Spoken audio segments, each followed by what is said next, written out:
اس وقت جو صورتحال مڈل ایسٹ کی بن چکی ہے، ایران نے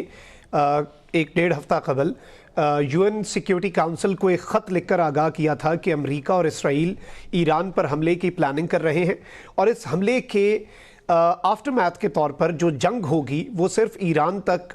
اس کا دائرہ کار نہیں رکے گا، اور اس جنگ کا دائرہ کار بہت پھیلے گا، وہ پورے مڈل ایسٹ کو اور الٹیمیٹلی پوری دنیا کو اپنی لپیٹ میں لے لے گی، اور ایران اس کا ذمہ دار نہیں ہوگا، اس کی ذمہ داری امریکہ پر ہوگی۔ ایران نے اس سے پہلے مڈل ایسٹ کے اندر تمام عرب ممالک کو بھی آگاہ کر دیا کہ اگر ہم پر حملہ ہوتا ہے تو اس مرتبہ ہم پچھلے سال کی طرح، جیسے امریکہ کے B-2 بمبار طیاروں نے پچھلے سال ایران کی جوہری تنصیبات پر حملہ کیا، تو ایران نے العدید ایئر بیس پہ علامتی سٹرائک کی تھی۔ وہ ایک علامتی حملہ تھا ایران کی طرف سے، لیکن ایران نے اس دفعہ یہ واضح کر دیا تمام عرب ممالک کو کہ ہم لیجٹیمیٹ ٹارگٹ سمجھیں گے یو ایس بیسز کو جو اس ریجن میں ہیں، اور ان پر علامتی حملے نہیں بلکہ ہم فل فلیج ایک فل سکیل اوفینسو جو ہے وہ لانچ کر دیں گے۔ اب اس وقت ہم دیکھیں کہ سعودیہ سے لے کر متحدہ عرب امارات، بحرین، کویت، قطر، جہاں جہاں امریکہ کے بیسز موجود تھے ایران نے وہاں پر سٹرائکس کی ہیں۔ پھر اس کے ساتھ ہی ساتھ امریکہ بھی رکتا ہوا نظر نہیں آ رہا، تو یہ جنگ پھیلتی ہوئی تو نظر آ رہی ہے، اور اس میں obviously اس ریجن کے اندر موجود دو اور بڑی پاورز رشیا اور چائنا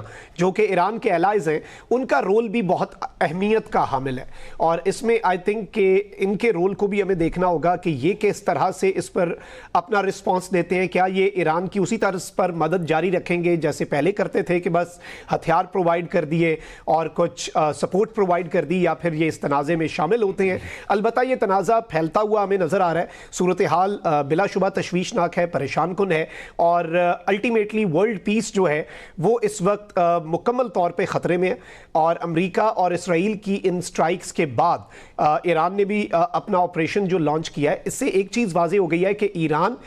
سرنڈر نہیں کر رہا، ایران جواب دے رہا ہے۔ تو امریکہ جو کہ رائٹرز کو اب امریکی اہلکاروں نے اور عہدیداروں نے یہ بتایا ہے کہ یہ اوفینسو جو یو ایس کا ہے یہ چند دن تک جاری رہے گا، اور الٹیمیٹ ٹارگٹ بھی امریکہ کا ایران میں رجیم چینج ہی ہے۔ تو دیکھنا یہ ہے کہ کیا امریکہ رجیم چینج کر پائے گا، کیونکہ یہ جب سے سٹرائکس کا خطرہ منڈلایا ہے، ایران کے سپریم لیڈر جو ہیں انہوں نے اپنی پوری ایک سکسیشن کی لسٹ، اپنے جانشینوں کی لسٹ جاری کر دی ہے، اور ان لائن لوگوں کے نام جاری کر دیا، اور انہوں نے ایون اپنے ٹاپ ملٹری اور گورنمنٹ کمانڈرز کو یہ کہا کہ آپ چار نام دیں کہ اگر آپ کو کچھ ہو جاتا ہے تو یہ آپ کی پوزیشن سنبھالے، اسے مار دیا جاتا ہے تو یہ۔ تو ایران الٹیمیٹلی